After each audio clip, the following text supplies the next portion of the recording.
We're here with Tony Mantz, arguably one of the country's best mastering engineers. Very arguably, allegedly. very dishevelled.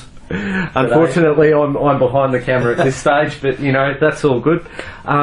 Tony, you've worked with some of the biggest artists in the country, from the Waifs to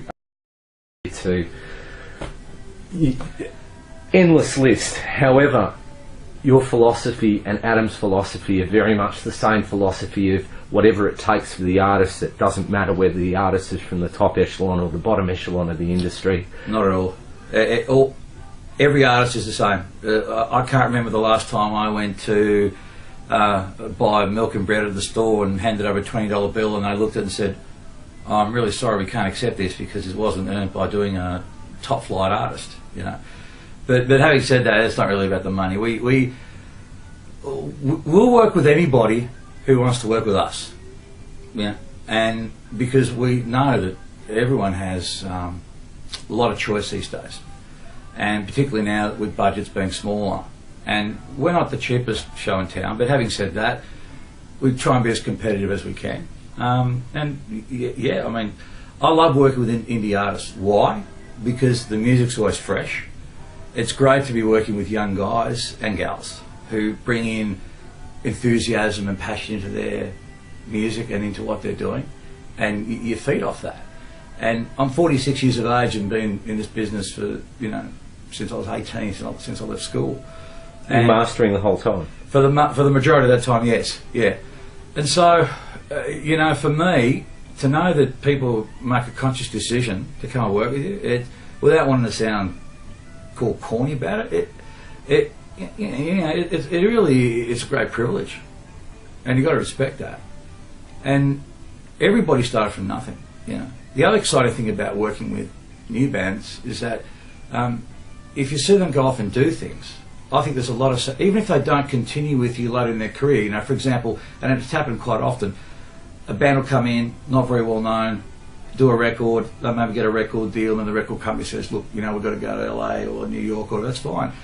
But there's so much satisfaction in knowing that you were there from the start, particularly if that record you did was their biggest record, the debut album or the hit single or what have you, you know. So I think that's very personally satisfying, you know. So it's a joy to be doing this job. It's just the greatest job, I think, in the world that's legal. And you know, I remember a great pivotal point in my life was sitting with Howie Weinberg at Masterdisc and just watch him work, and he's just getting into the vibe of doing this mastering, and I thought, yeah, that's the gig for me. Sitting right in front of a great stereo system, cool musos at the back hanging out with them, and making great sound, and getting paid for it. Like you know, really, for me, you know, as I said, as far as keeping it legal, can't beat it. Absolutely, man. Now, you've spent a lot of time putting this together. I mean, putting this room together, and from there, you've got another one behind us. That's right. From what yeah. I've been told. That's right. And you've dealt with. The name escapes me at George the moment. Osberger. Yeah. Now, it is mind blowing. I will actually do some shots of it at the end of this, just to give some people some ideas of the actual working space. What made you want to build a facility such as this? Like, there are so many mastering facilities out there, and there's so many different philosophies on the actual art itself. What made you want to build this facility? Well, while I was working out of Sing Sing over a 7-year period, I found that my business was growing at a rate which kind of couldn't help me sustain any longer in there, particularly when they had their own in-house guy as well. But I'll always be very thankful to Sing Sing for giving me that opportunity to be able to work out of their space. And but it just got to a point where it just wasn't feasible anymore for myself, and even in fact for Sing Sing, because they had other plans that they wanted. So it kind of worked out well for both of us at that time.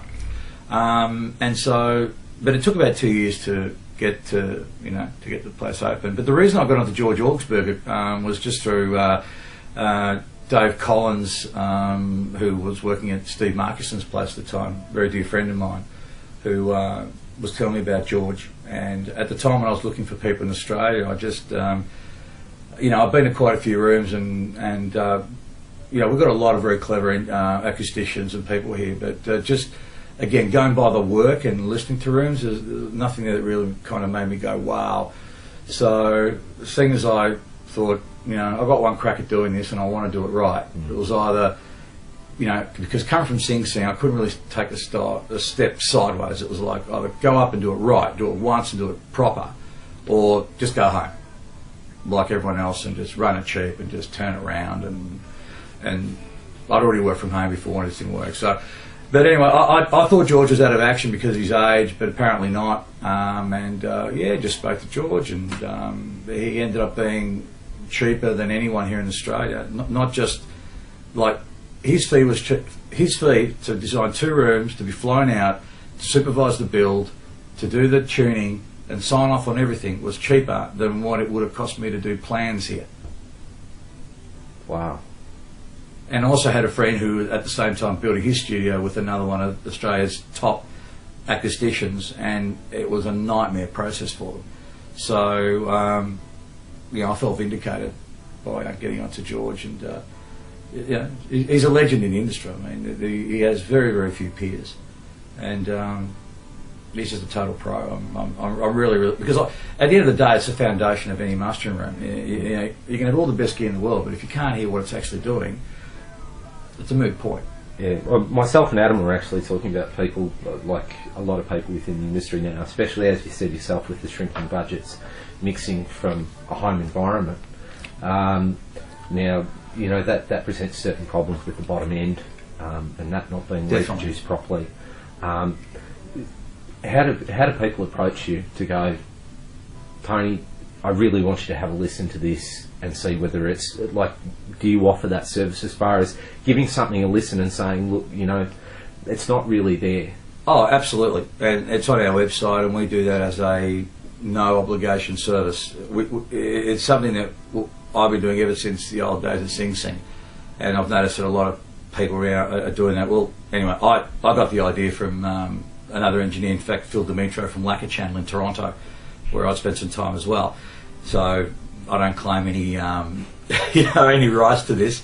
But yeah, we invite people to come down, and there's several purposes behind it. One, it eliminates the tyre kickers. One of the things I dislike is just giving just a straight up quote price type of deal, for a couple of reasons. One, you really can't make an accurate assessment until you know what is involved in the job.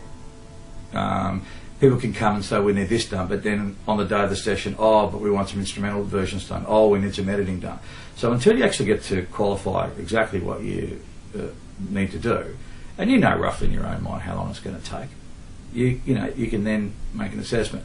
But anyway, it eliminates the tyre kickers, because we take more interest in the jobs than just, hey, thanks for your email, it's going to cost you that much. We're not elitist, but we want to make sure that what we put out the door is good. We want to make sure that the client is happy. I look at 2 boxes when someone brings in for a mix.